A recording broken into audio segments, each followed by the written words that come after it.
In the bustling city of Lagos, where skyscrapers kiss the clouds and the hum of commerce fills the air, lived a man named Abraham Cooper.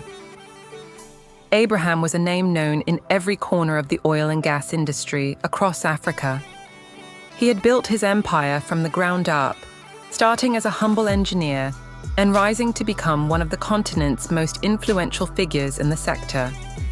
His success story inspired many, but it was also a story laced with tragedy, greed, and ultimately, a profound lesson about the true meaning of wealth. Abraham Cooper was not just a businessman, he was a visionary. He had the foresight to invest in oil fields that others had overlooked, and the wisdom to navigate the turbulent waters of the industry with precision. His fortune grew, and so did his family. He had 3 children: Adriana, the eldest, who inherited his sharp mind for business; Jonathan, the middle child, known for his charm and smooth talk; and Alfreda, the youngest, a free spirit with a passion for art. Despite their differences, the siblings had one thing in common: their love for wealth and the power it brought. As Abraham's empire expanded, so did the distance between him and his children. They became consumed by the trappings of wealth, more interested in the privileges it afforded them than in the hard work that had created it. They rarely visited their father, each lost in their world of luxury, comforted by the belief that one day his vast fortune would be theirs. Living in Abraham's mansion was also a quiet, unassuming woman named Eno. She had been a maid in Abraham's household for over 2 decades. Eno was not just an employee, she was a constant presence, a shadow in the background who ensured that the mansion ran smoothly. She had come from a small village in northern Nigeria, leaving behind her family to work in Lagos. Over the years, Eno had become more than just a maid. She was a caretaker, a confidant, and in many ways, the only family Abraham had left. As Abraham grew older, his health began to decline. His once vigorous body, which had withstood the rigors of building an empire, started to betray him. He became bedridden, his once sharp mind clouded by illness.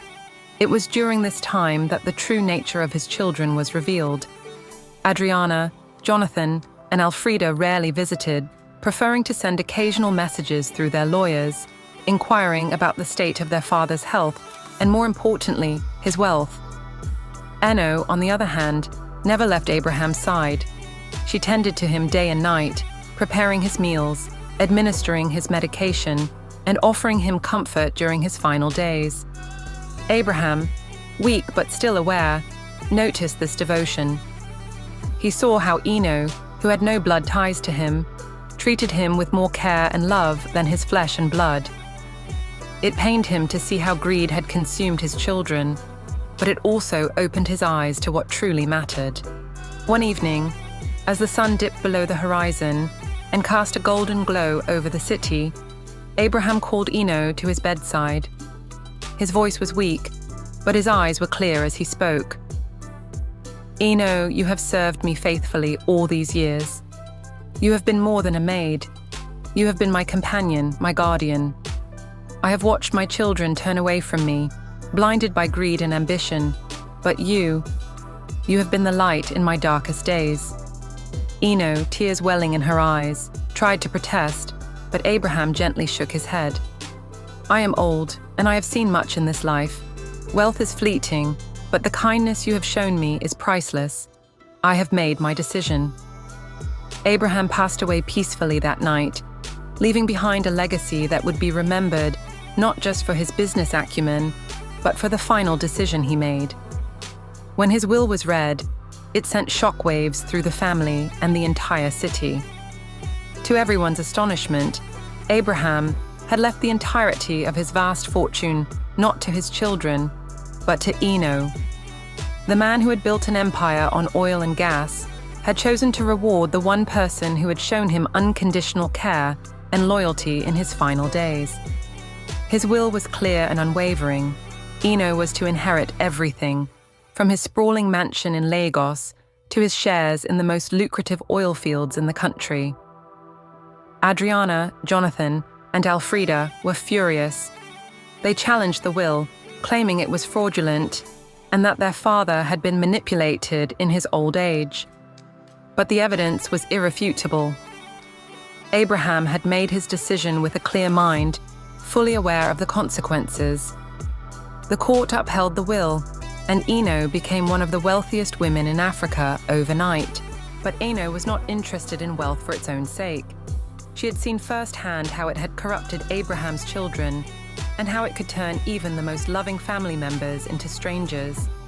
Instead, she used her newfound fortune to honor Abraham's legacy in a way that he would have been proud of. She set up a foundation in his name, dedicated to providing education and healthcare to children in rural areas across Africa. She also ensured that Abraham's employees, many of whom had served him for years, were taken care of. As for Abraham's children, they were left to reflect on their actions. They had spent their lives chasing wealth, believing it to be their birthright, only to lose everything to someone they had once considered insignificant. The story of Abraham Cooper and Eno became a cautionary tale across Africa, a reminder that devotion and kindness are more valuable than gold or oil. It was said that those who seek wealth for its own sake will find themselves poorer for it, while those who serve others with a pure heart will be rewarded in ways they never imagined. The end.